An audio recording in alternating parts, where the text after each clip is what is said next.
Welcome back to the Changing Minds, Changing Lives podcast. Again, my name is Julie Sowash. I'm the Executive Director and Co-Founder of Disability Solutions. Thanks for tuning in today for another YouTube or Spotify or Apple or wherever you listen to your podcast session of Changing Minds and Changing Lives.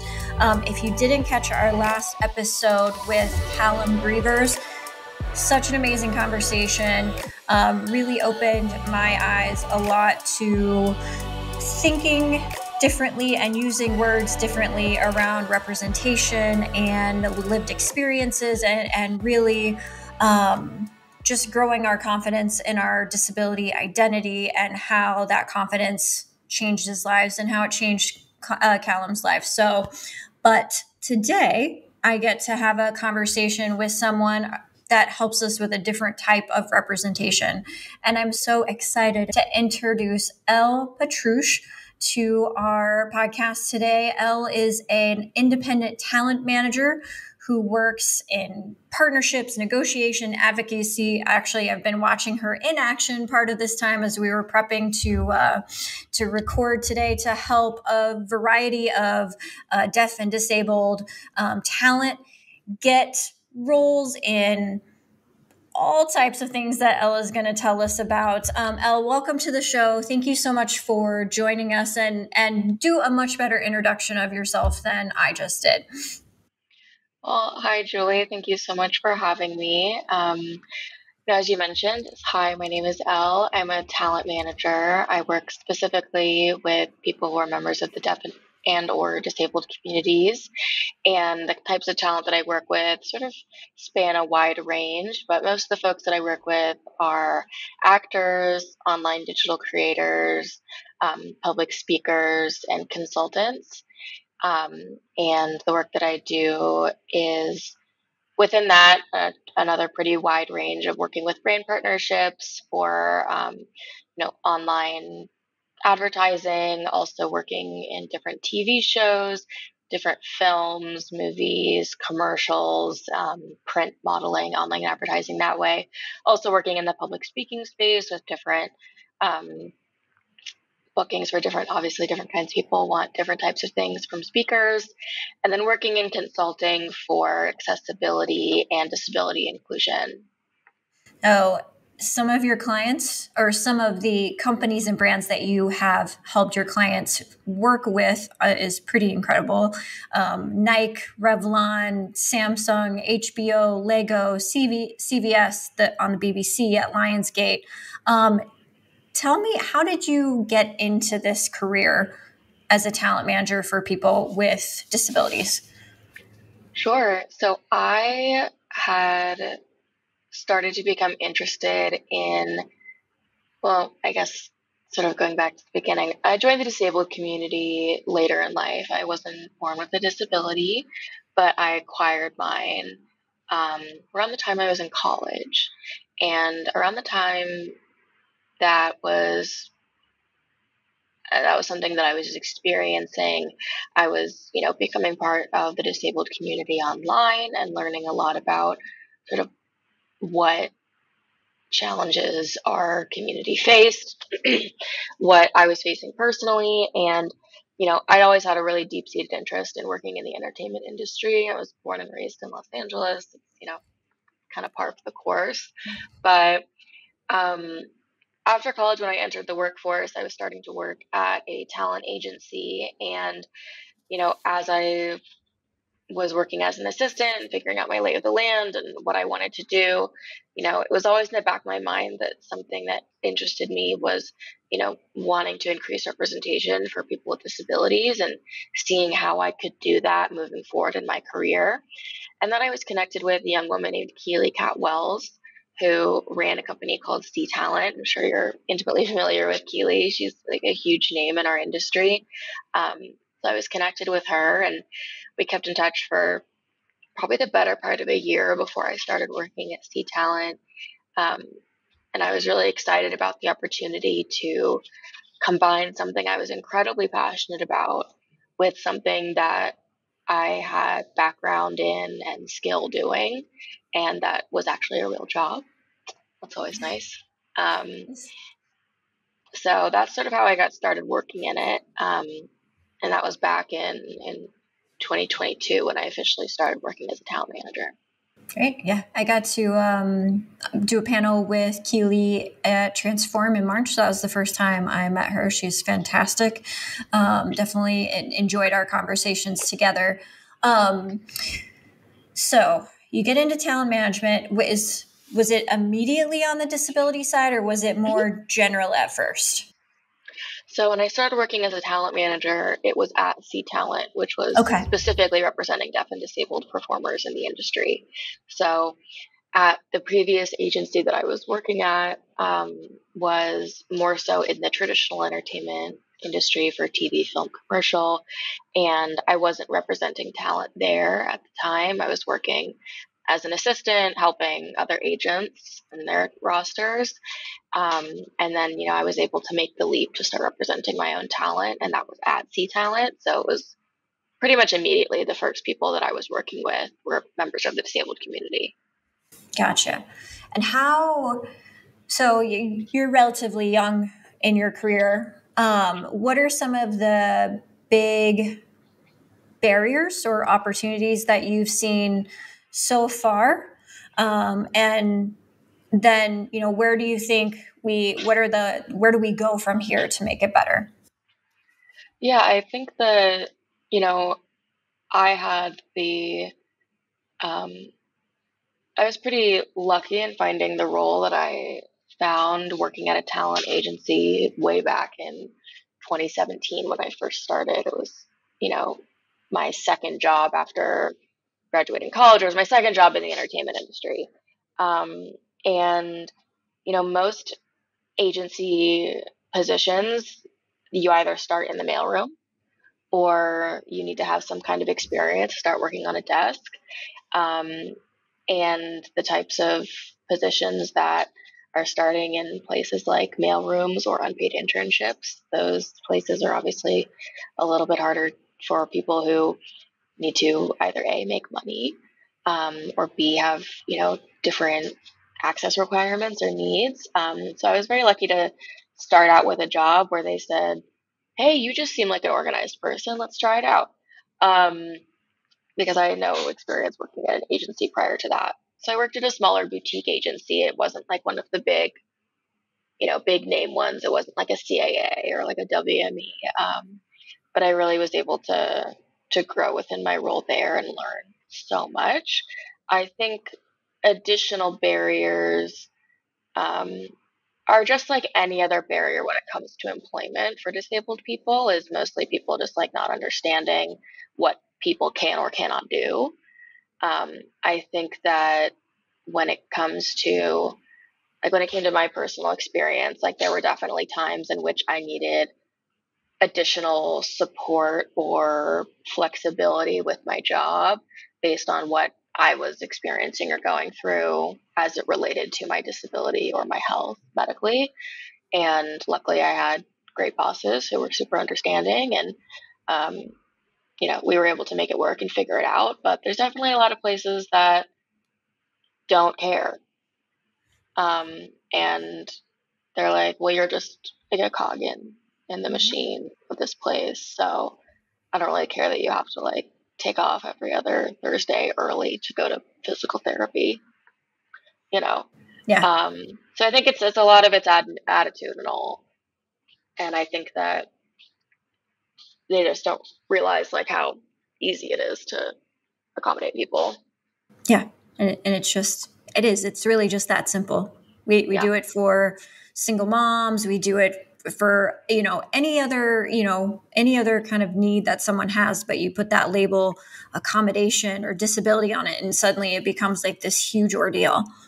Yeah, for sure. And I think that, um, you know, especially the the attitudes surrounding working at one of like the really big agencies, those are really competitive. They're very, I mean, pre-COVID, the the types of like schedules that, I had friends that worked at these big agencies. They would have to wake up super early, get to work, do work all day, and then they were like expected to go to all these networking events.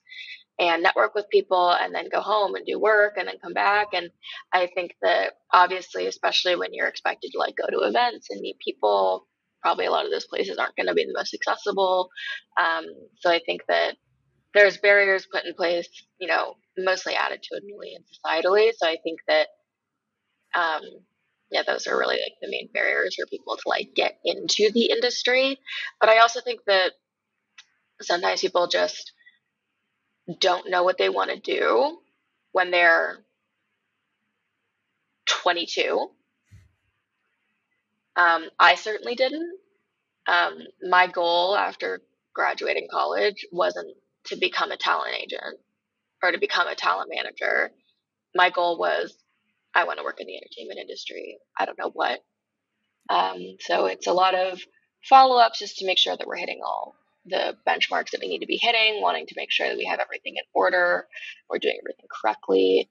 Um, Also make sure that, the language is what the brand wants, et cetera, et cetera. Um, so, you know, any one of those pieces of that brand pipeline puzzle is something I could be doing on a day-to-day basis. And then when it comes to things like fielding incoming inquiries, there's a lot of stuff that I have to vet to make sure that, it's a real inquiry, if it's coming from a real person, or if my clients are interested in it. I have a lot of clients who, do a lot of educational work in the disability space for people who have chronic illnesses or diseases. And there's a lot of companies out there who want to use that platform to talk about like their new medical device or a new exciting thing that's happening in the medical space. And my clients aren't doctors, they aren't medical professionals. So we have to figure out, what's the best use of my client's expertise as someone with lived experience versus someone who's like a scientist to talk Right. about this new advancement um, in this medical treatment. And then, when currently working on some event coordination for a client who's going to go be a panelist at an event. So handling the accessibility requirements for my clients. And what a lot of that entails is educating people. I was recently having a conversation with the head of, with an event coordinator for an event, and my client is deaf. And, I was explaining to them, like, what we need in terms of, his preferred interpreter and, all the bits and pieces that are required with that. And, it's a film related event. So I was like, well, there's going to be screenings, do you have captions available, on the films? Are they going to be captioned? Because obviously if you have, you know, I'm not assuming that my client is going to be the only deaf person there. Right. It's possible, but let's not assume. Yep. And there's plenty of other reasons why people need captions. I'm someone who I like to say I can't hear without my captions. And you might need captions if you have an auditory processing disorder or many other reasons that people use captions and appreciate them. And, their response was, oh, we're actually going to have captions. Like, if people want to use them, they can have like an app on their phone and the captions are going to be through there. And it's actually like, AI generated captions. And I was like, I had to stop myself from like rolling my eyes in the middle of this conversation. Yeah. Because I was like, they're like, that's like actually the decision we ended up going with. And I was like, well, that's really interesting because like, did you ask like a deaf person or like, did you ask someone who actually uses captions? I was like, because I don't know if you know that it's not an equitable experience for people who rely on captions to have possibly inaccurate ones and something that they can't look at as like two screens at the same time. I don't know if you know that. So, it was me and then the interpreter on the call. I was just like, I had to stop my face from happening. Hey, I have to do that a lot. Yeah, I feel you. Yeah. But I think that, so, a lot of my job does involve like advocating on behalf of my clients and educating people, but I love the fight, and that's why I like my job so much. Yeah. And it does get frustrating when, people's response is like, oh, okay, well, like we didn't expect that to be like the answer. And, we don't have the, the filmmakers who are submitting their films to this, film festival. We didn't require them to like make all movies captions. So, blah, blah, blah, blah. Like, there's a lot of other moving pieces that people have to figure out. And is it my place to sit there and say, well, my client's going to be there for a day and a half, so he might want to see any of those movies that are going to be screened that day. All of them need to be captioned no matter what, or what. So like, if they're up, it's sort of like trying to figure out a middle ground that works, that's doable, Mm-hmm. but also isn't going to like, make anyone, make anyone feel like accessibility is excessive. Right. Yeah. I get what you're saying. It's always the middle ground The of fine line. we want you to think about this and we want you to do it, but we're also not trying to shame you so that next time a disabled actor comes to you or creator, you just go like, we don't work with those people. Sorry. Yeah. It's really hard to shame people into caring. I wish you could.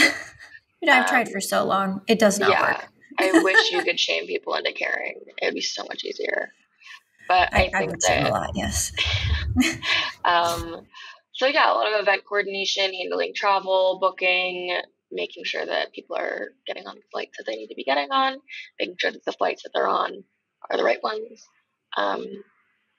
So it's a lot of different moving pieces, and I describe it as it's a lot of spinning plates, and the plates are also on fire. All good. So you said something that interested me that I want to go back to. So you said about 85% of your I don't know, activities or roles are inbound. And when we first started talking, I thought she's got to be out there fighting every tooth and nail just to get studios, agencies, creators, brands even think about including people with disabilities. So do you feel like you feel positive about where the industry is going about representation? I think that the digital entertainment industry and the traditional entertainment industry are running at two different speeds. I think that when it comes to my traditional clients, and when I say traditional, I mean like traditional TV, film, movies, commercial work, traditional actors. That work is all the work that I do there. That is, on my day to day, submitting people to projects on different casting sites and pitching them to casting directors. And a lot, I would say 99% of that work is outbound, is pitching and trying to convince. I think in the world of the digital space, I think in the world of the digital entertainment industry, when it comes to the creator economy and online advertising, when it comes to working with like creators and influencers, is there's so many more brands out there who are excited about inclusivity and who see the very obvious numbers and very obvious online community that exists for these creators and the community that they've built, and see the value there. And they're able to work much faster to implement those strategies in advertising much faster than the traditional entertainment industry. And that is because I think that the pipeline for getting somewhere where you can, if the campaign doesn't have anything to do with disability, you can hire anyone. And this is the same for the traditional entertainment industry as well. This is like the narrative we're trying to push, is that you can hire pretty much anyone for any job as long as they fit the specs that you're trying to fill. Mm-hmm. So if you're looking to hire a beauty creator with 100,000 followers on Instagram who has a great engaged audience with a certain percentage engagement rate, it doesn't matter if they have a disability or not, because if those are the specs you're trying to fill, plenty of people fall under that category.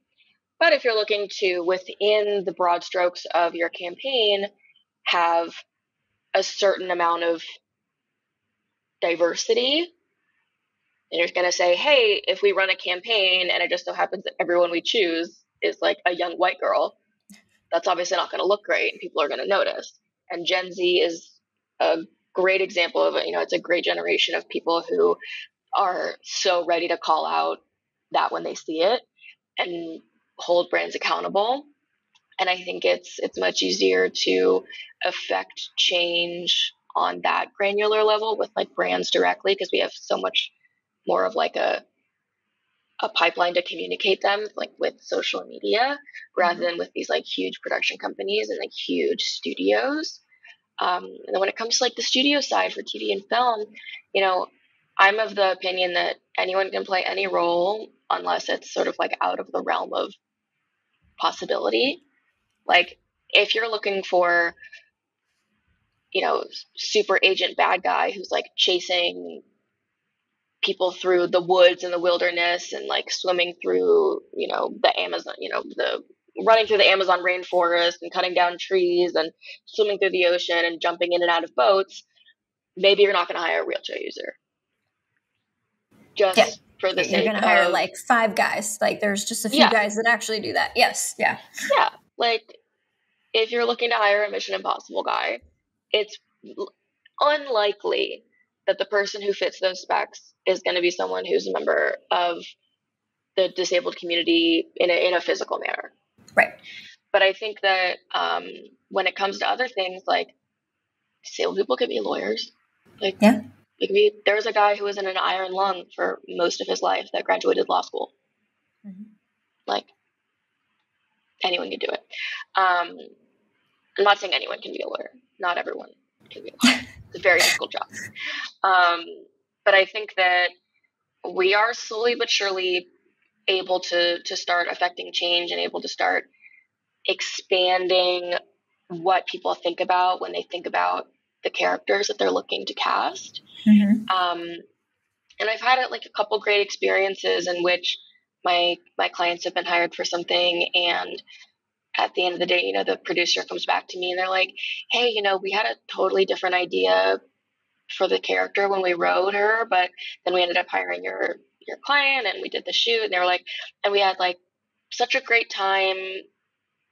Like they were like, and it really like expanded our worldview and like really made us be creative and, think about how, her identity affected the story and how her identity affected the character and the intentions in the scene. And they're like, and it was really great. It was such a wonderful experience. And I was like, that little bit is something that those people who worked in that production will then take to the next thing that they do. 100%. And so I think that like it is a lot slower of a process, especially because there are so many barriers when it comes to working in the entertainment industry. And I think that there's been so much great movement when it comes to people rallying about telling underrepresented people's stories. In the past couple of years, there's been like a huge rallying cry behind it. And I think that more people who are getting in positions of power are slowly bringing up more people with them. The best part about uplifting one person is that they have the ability to then bring someone else with them and then bring a new generation of people up with them. So I think from where I'm sitting right now is I can see that like people who are in like my class, and I say class like not like caste system class, like my graduating class, like my category, my age category, people within the disability community who are in my area are like, we're no longer assistants. We're like moving up that pipeline of being able to like start having opinions that matter and start getting to affect change in that way and start having a seat at the table and get invited into spaces where we're able to like share those thoughts and feelings and affect change. And I think that, the important, a huge thing that we always try to say is, nothing about us without us. And I think that I feel like a really big part of telling, getting more disabled people roles and projects is obviously a huge part of that is getting more disabled writers and directors the opportunities with which to do so. That's why there's so many great, programs with like the Inevitable Foundation and their, cohorts, and there's different programs with different studios. I think like Sony has like a director's program where people with disabilities to like get people plugged in to the network to get those to get them those opportunities so they're able to then tell our stories authentically. But I think that non-disabled people need to be more open to simply hiring a disabled writer or hiring a disabled consultant, because if you're someone who wants to include disabled people in your story, first of all, do it. Just do it. But do it obviously correctly, and that correct way is to like with the with the inform and with the education of people with lived experience, and people who are not only people with lived experience, people who are experts in the field. And I think that you don't have to be disabled to tell to write disabled characters, or I don't want to say no.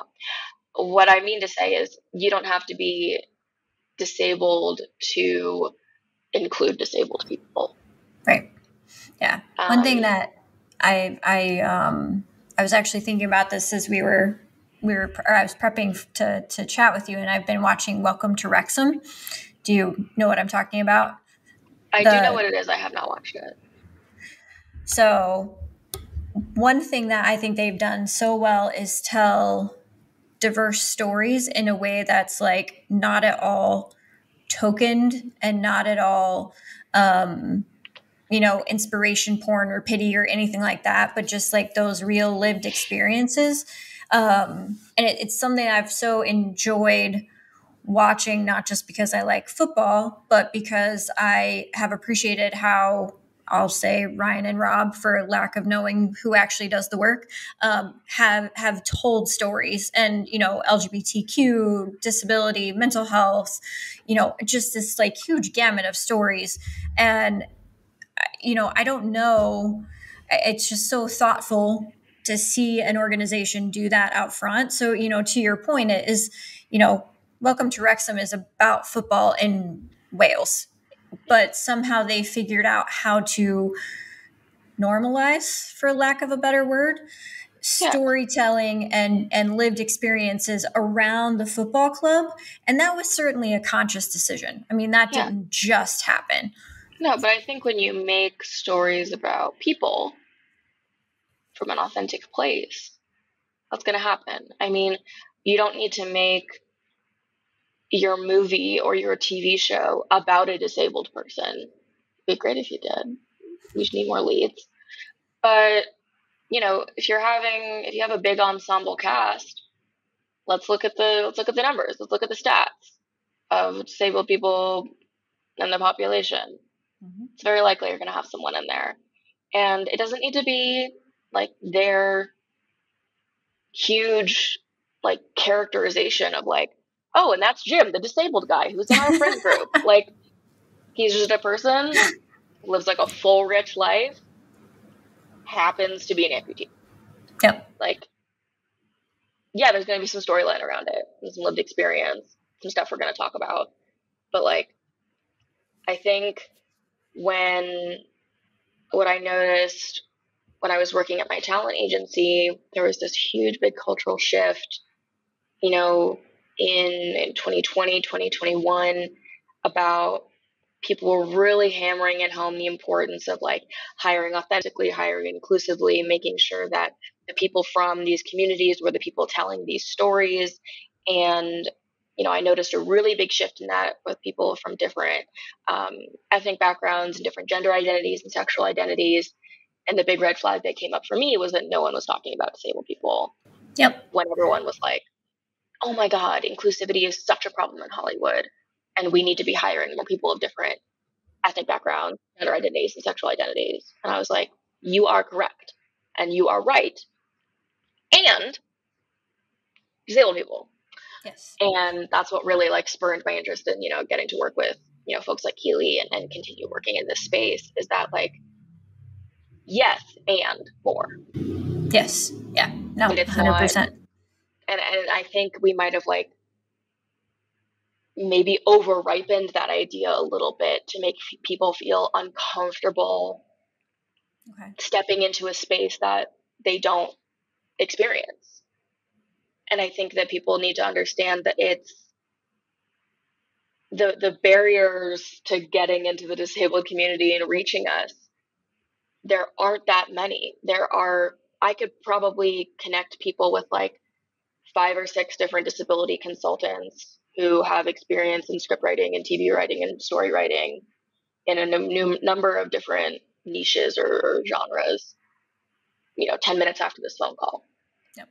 Just to say like, hey, there's people out there who are ready and willing to like help you and provide access to a community that you aren't a part of and that you one day will be. But, there's so much information out there that people have put online for free to educate you about our community, that there's really like no excuse to be like, oh, well, like I was afraid of doing it wrong, so I just didn't do it. Yeah, and we hear that every single day. Every single day. And I think that, when I mentioned the like we've over ripened it, is like people got really nervous about saying the wrong thing, doing the wrong thing, getting it wrong. And I think that people became, really precious about it.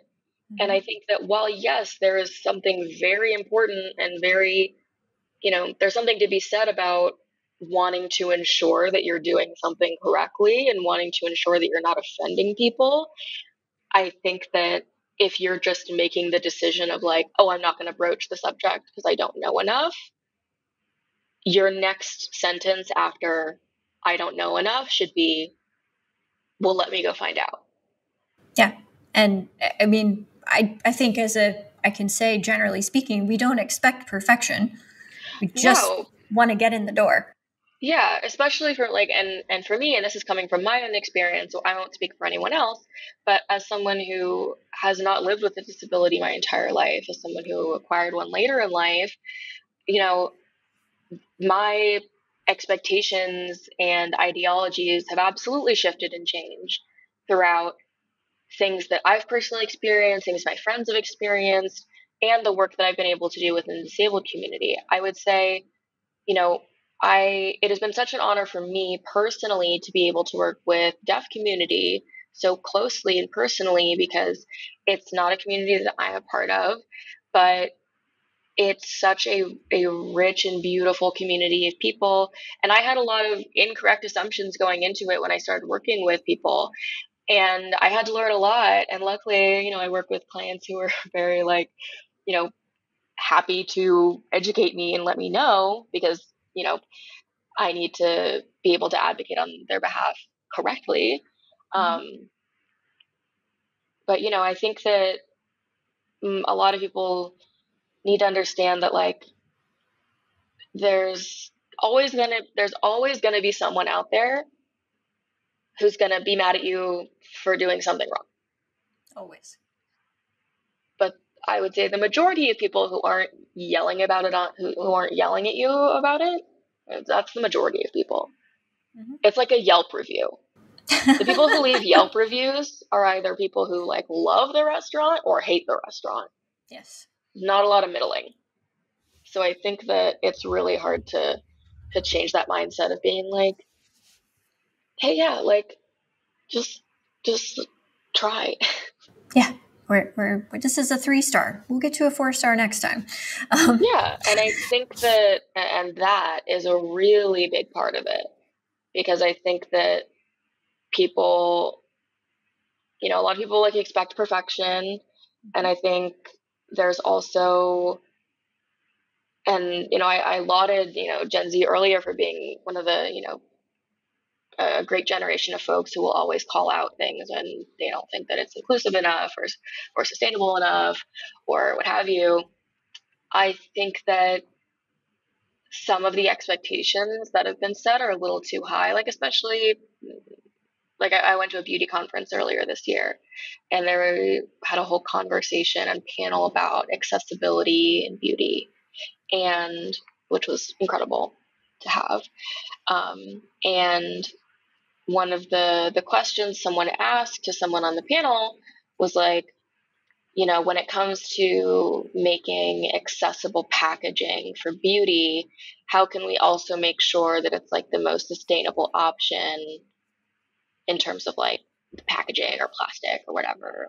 And the head of this beauty brand who makes accessible, beauty products was saying like, hey, listen, like, is the stuff that I'm using like the most sustainable environmental version of this? No, because this was round one. And I was focused on making it the most accessible possible. But when we have round two, now that we've like raised money and we're a bigger company, and then in round two, we can focus on ensuring that it's not only accessible, but is also sustainable. And so I think that people need to like give these smaller brands a little bit more leeway and say like, hey, listen, you can't expect a brand new brand new startup beauty brand, as it were, to come out with perfectly accessible packaging right off the bat, perfectly, eco-friendly, sustainable packaging that is reduced, reduce, reuse, recyclable, totally eco-friendly, compostable packaging right off the bat. Can't make sure that, they're using having, yes, they should have a wide shade range, but like every single shade range right off the bat. These things cost money and these things take time. Obviously, I think there should be caveats to that, so I'm not going to say that's like a hard and fast rule. But I think that people are slowly coming around to like, hey, I think we might have overcorrected a little bit here, and we need to be a little bit more like, just glad people are trying. Yeah, no, I agree. I say that all the time is like, hey, you're gonna muck it up, just do better next time, or take the next evolution, or learn the next thing.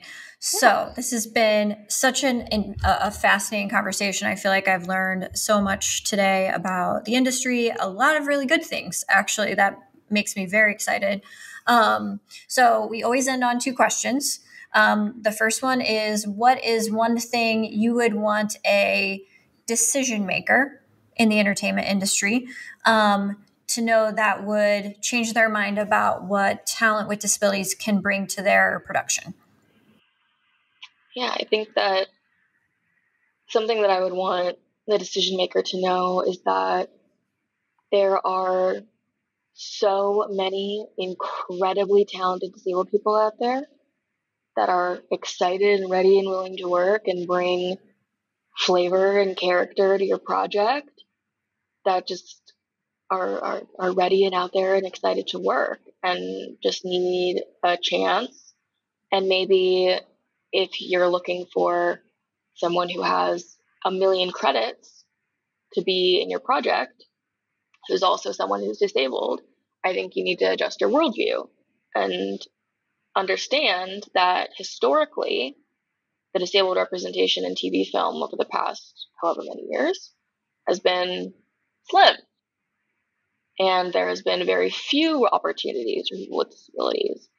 So I think that there needs to be a level of understanding of like, hey, there hasn't been as many opportunities for this type of actor, this person. So maybe we find the right fit, and they're not someone who's ever led a TV show before or been a lead in a movie before, but like they can make it work. You do that with plenty of other people. And what is one thing that someone has done for you that's helped change your life? It's a big question. I think one of the most interesting things, I would say one of the most transformative things that I've had the pleasure of experiencing was, when I started working at C Talent, I had my identity as a disabled person, and I didn't understand disability pride when I was working at C Talent. I am not entirely sure that I knew it existed at the time, to be totally honest. And I think, I come from a very medical background. My parents are medical professionals.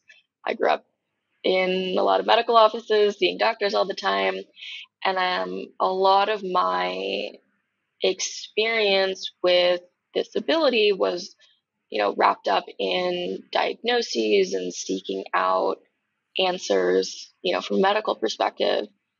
And so when I heard about disability pride, I was like, well, why am I proud about what I have to be proud about? It, what am I going to be proud that I have a genetic disease? Like, cool. Like, and then when I had the opportunity, and I can't thank Keely enough for this. She really ensured that all the people that were working at C Talent were really educated on disability history.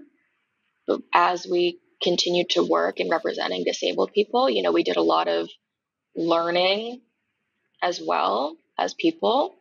When I learned about Judy Heumann, when I learned about the first disability pride, when I learned about the passing of the ADA, when I learned about our rich culture and history, is when I really understood what disability pride meant.